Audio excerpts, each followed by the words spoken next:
Good morning everyone! I'm your mommy. So for today's video ay pakikita ko sa inyo kung paano ba ako mag-prepare or maghanda ng aking stir-fry tokwa with kangkong. At ngayon medyo may konting alubati. So ito nga pala yung aking tokwa. Malinis na yung kamay ko. Yan. So ganito yung size ng tokwa. Yan. So, yung binili ko nga palang tokwa ay 10 pieces.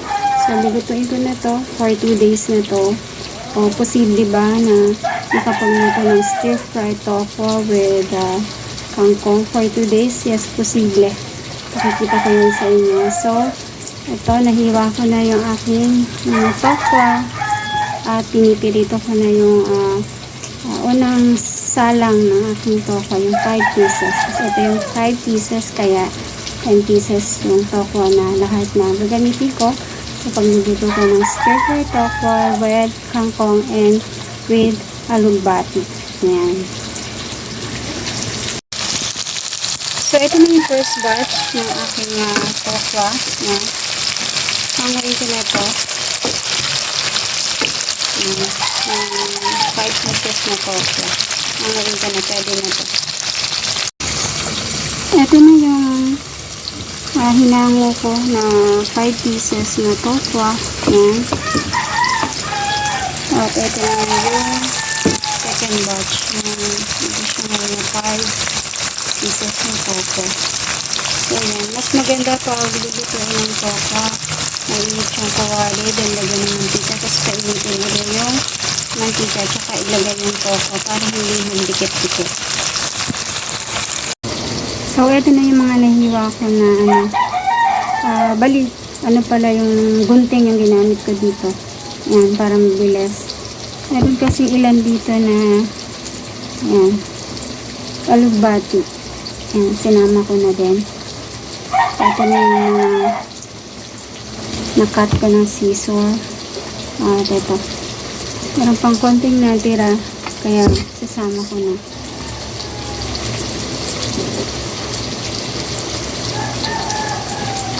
Salamat sa biyaya ng Lord. Ayan.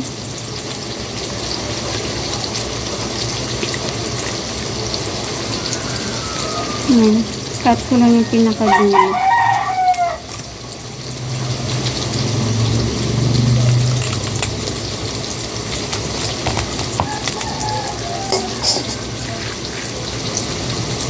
Walang ako na ibang lalagyan kasi puno na. Wait lang.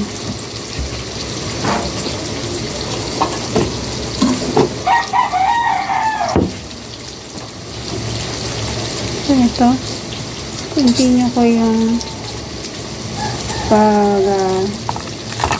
cut ko nitong alugbati at kangkong para sa decoration ko ng pagluluto ng aking stir-fry tokwa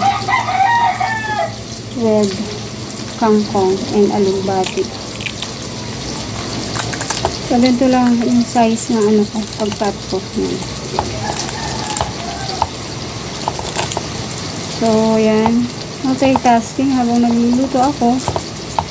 Yung hiwa ko na yung yung pinakat ko na ng scissor.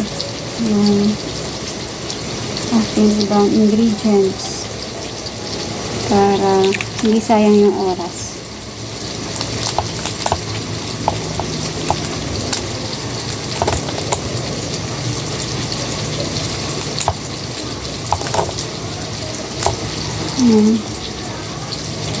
Matatapos na ako.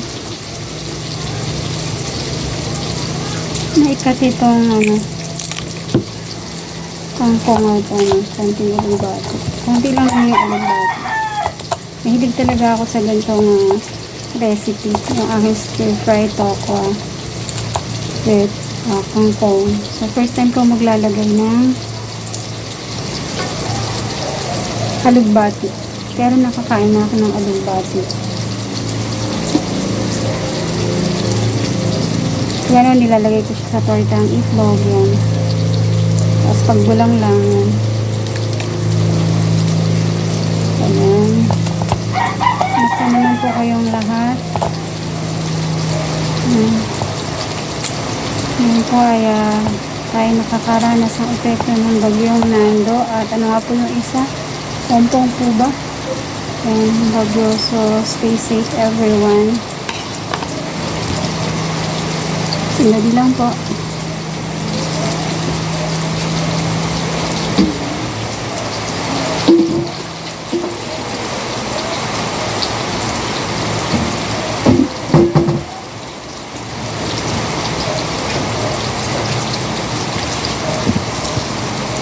So, ito na po, pa-ready na yung kangkong at konting alugado.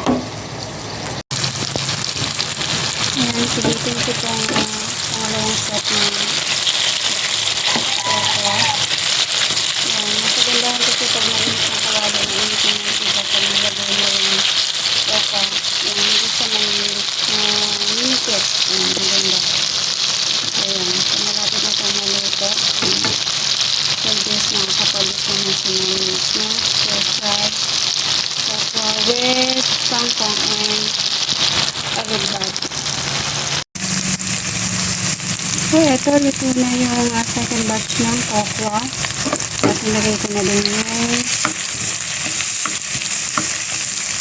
bawang. Nagigisa na ako. Ito ko na sinamit. So, binawasan ko siya ng mantika.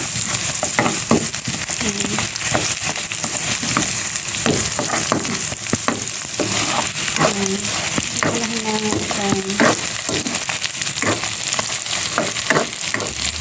Okra. And then, after this, ay ilagay ko na din ito.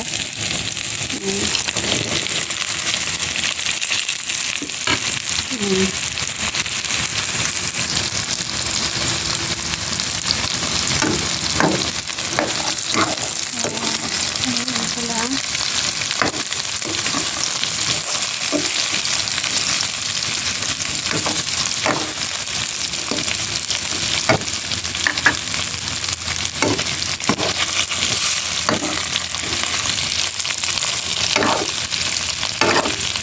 Lalagyan ko lang ng konting tubig.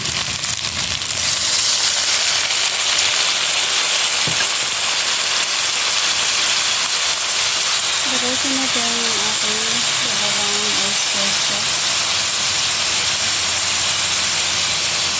So,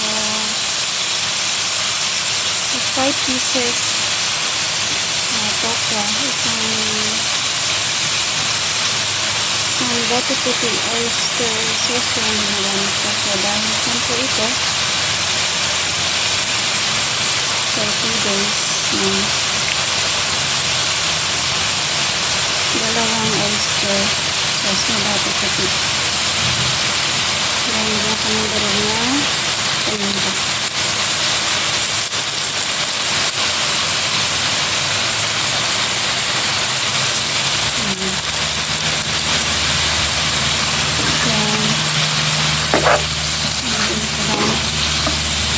Tingnan ko kung add ko pang konting tubig.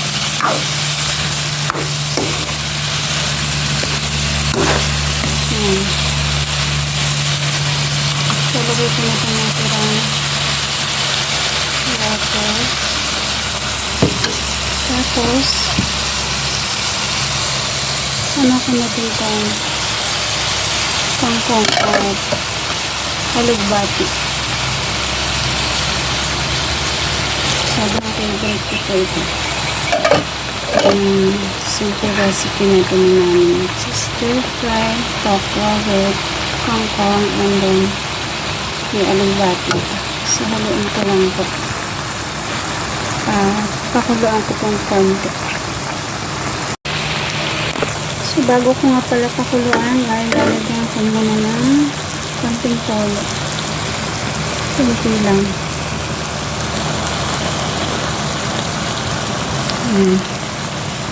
Then, ang sikreto ko para hindi siya mapanis hanggang bukas ay ilalagyan ko siya ng kunting suka. Kunti lang. So, yan. Napapag Lagyan ng suka, huwag mo nang hahaluin. So, papakuluan ko muna ito. Para maluto na. Hello po, natapos ko na po itong niluluto kong stir-fry tokwa with kangkong and alugbati. So, yan. Napakasarap po. Natikman ko na po at tiyak na mapapasarap po ang kain ni Mami Nix. So, kung nagustuhan niyo po yung aking video for today, please subscribe on my YouTube channel, Mami Nix. Please like, please share my video, and please make a comment kung nyo nagustuhan yung aking video. At ingat po ang lahat dahil yan, bagyo po sa panahon na to. Yan, bagyong Nando at meron pa po yatang isa. So, yan. So, thank you for watching everyone. And have a blessed day. Bye.